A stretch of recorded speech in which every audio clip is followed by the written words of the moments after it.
Chapter 22. The Moon Amulet. Anastasia watched as Hallie placed her hands on the glass windows of Nathan's library, eyeing the tall pine trees lining the distant perimeter of Blind Bluff Manor swaying in the wind. She watched Kenneth stepping into his vehicle and driving down the dirt path to the gate. Her fingers picked up on the uncanny residue, possibly left by Nathan or even Veronica, but her face crinkled, showing signs of unclear thoughts. She walked back into the study. Nathan sat at his table, hunched over, scavenging through a stack of books. Remy approached her. "So what's your history with those two?" He referred to Maris and Aiden. "I mean, I know you sired Maris and you practically left her to die. But what about Aiden?"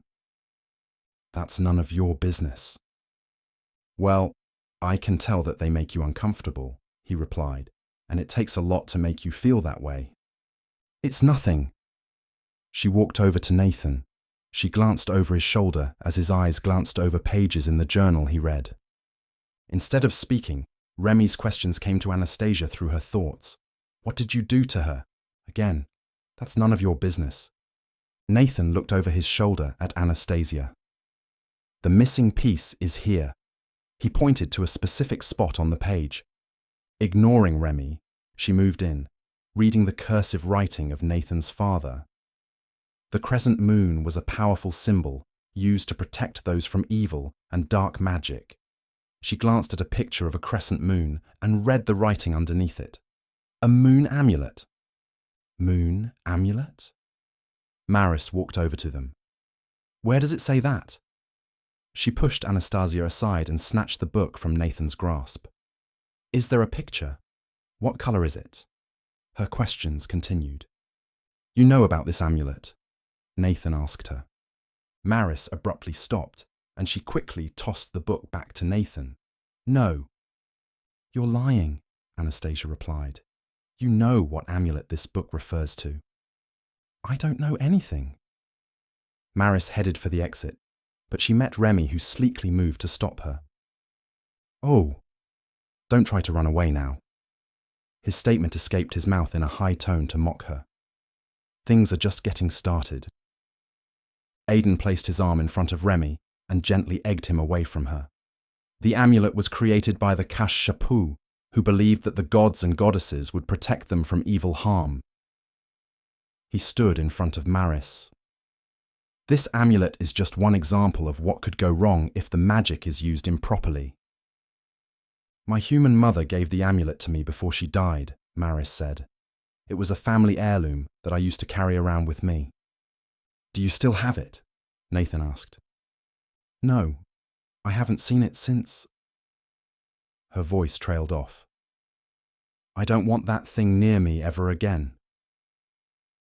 "Kyra gave it to Nathan's father," Aiden said. "I've never seen it." Nathan began to flip through the threadbare pages again. "According to what's written here, it's in my father's grave, which doesn't make sense." "Why is that?" Remy asked. "Because my father wasn't buried. He was cremated." "So it has to be with your father's ashes along with the piece." Nathan continued to attack the pages like a maniac. "He didn't have a grave, but it clearly says here that the amulet is with him along with the piece. Kira did mention that your father's writings were encrypted." Anastasia brought one of the books up to her face and squinted. "Your father may have lied to you." "The only family burial plot I can think of is in Washington State, but the last family member buried there was over a century ago." Nathan sat back in his chair. "But this still doesn't make any sense. My mother kept my father's ashes until she died. In her will, she also wanted to be cremated and for their ashes to be spread. I did just that." "The picture of the amulet makes perfect sense to me," Maris said. "In those days, the Kashapu invoked the Iara gods to help them with their Deamhan problem." Remy huffed. "I never understood the interest in superstition." "You were once Catholic, Remy." Nathan closed his book and pushed it aside. "You can't tell me that you never believed in religion." "Oh," You mean the mad being in the sky? Remy joked. When I was a boy, Nathan, I dreamed of the day when I would be old enough to not attend services. While my parents prayed and went to confession, I never brought myself to believe in some magical god and devil fighting for our souls, or that we could be raised from the dead. Where was their God when they were killed before I was made Lamia? He never came. Yes, I was a Catholic, but I use the term loosely. It doesn't mean that God doesn't exist.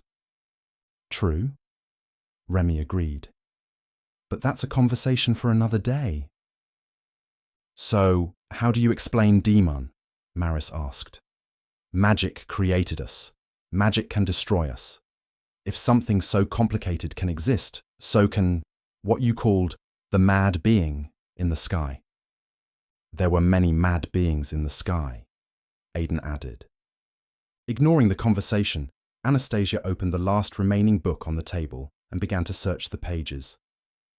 In time, she stopped at an old drawing of 3 girls, the triplets, with shaven heads wearing long robes. From a quick glance, she was able to see words such as Amenirdis and Amenirdis ordained servants. Yet the writing only gave a brief description and nothing more. Here is something about Amenirdis. She concentrated on the picture of the triplets. They called her the Dark Mother. She read through the description, picking up information that they all already knew. The page reeked of old ink and cigar smoke. In the corner of the right page, she saw the initials of Nathan's father. Between those initials, her eyes picked up on smaller writing that she couldn't read. She narrowed in, using her acute Deamhan vision, and she awed at her discovery. There's another page number here. Anastasia flipped through the book, looking for page 59. On that page, she looked in the corner, and again, between the initials, she saw another page number leading her to page 101. Page numbers, Nathan repeated in wonderment. If this is the extent of your father's encryption... Remy smiled at the funny thought. He obviously made it small so that the page numbers couldn't be picked up with the human eye or a magnifying glass. Anastasia turned to page 403. Only someone with abnormal sight. She looked at the corner of the page and saw nothing. Like Deamhan. The page looked blank to human sight, but her eyes picked up on wording on the top of the page. She looked up at Nathan. Journal number 1979, the Journal of Blank Pages. Keeping the book open, she handed it back to Nathan. Nathan rubbed the page. There's nothing here. It's there, and it reads that we, the Journal of Blank Pages, can only be read by someone, human and Deamhan, with the help of the moon's light. Are the other blank journals still in the basement? She saw Nathan's eyes widen, and he immediately stood to his feet. Yes. Immediately, Anastasia rushed out of the room in Deamhan's speed toward the basement, with Remy following her. With one of the blank journals resting in his palms, Nathan stood out in the grass of the front yard. He looked up at the sky, trying to align himself and the book to the moonlight. Remy stood next to him and dropped a box full of journals at his feet. I guess we should be thankful that it's not cloudy tonight. Ignoring his statement, Nathan walked forward, eventually finding enough moonlight to begin his search. He looked back to Remy. Nothing. He tossed the book to Anastasia and she glanced at the pages. Also, finding them empty, she dropped the journal and grabbed another one from the box. This one is empty as well. She tossed a journal over her shoulder. They filtered through the empty journals for what felt like forever until they all heard Remy gasp. Well, there you are, pretty, he said with a smile. Nathan grabbed the journal and he raised it to the light. The moonlight coruscated, and when it met the page, black cursive writing suddenly came to light. Anastasia read quickly, knowing that once the moonlight moved away, the writing would disappear and Nathan would have to attempt the process again. What she read fueled her curiosity. The writing described his father's wishes of being cremated. It also spoke of the dark curse briefly, and of the piece Nathan's father had taken from the Brotherhood. Finally, The writing revealed the location of his father's ashes. Wilkes Cemetery. Anastasia knew that cemetery well. It was located just outside of downtown Minneapolis on Washington Avenue. Protected by the Minnesota Historical Society, the cemetery was the first of its kind in the city. Lucius spent most of his time in that location, and so did many researchers from the Brotherhood. "Your father's ashes are buried in a grave with a picture of a crescent moon," she said. "That's where we'll find the piece, and maybe the amulet." Nathan cradled the book in his arms and remained quiet. "You don't have to go," she said. "You can stay. We will find it." "No, I'm going." Nathan cleared his throat. "We need to hurry before the sun rises." Anastasia didn't hesitate nor question his decision any further. She couldn't relate to how he felt knowing that the ashes he spread didn't belong to his father. Someone had thought this plan maliciously through. She lifted him in her arms, and once she had a firm grip, she took off in Deamhan's speed, heading toward the cemetery with Remy, Aidan, and Maris close behind.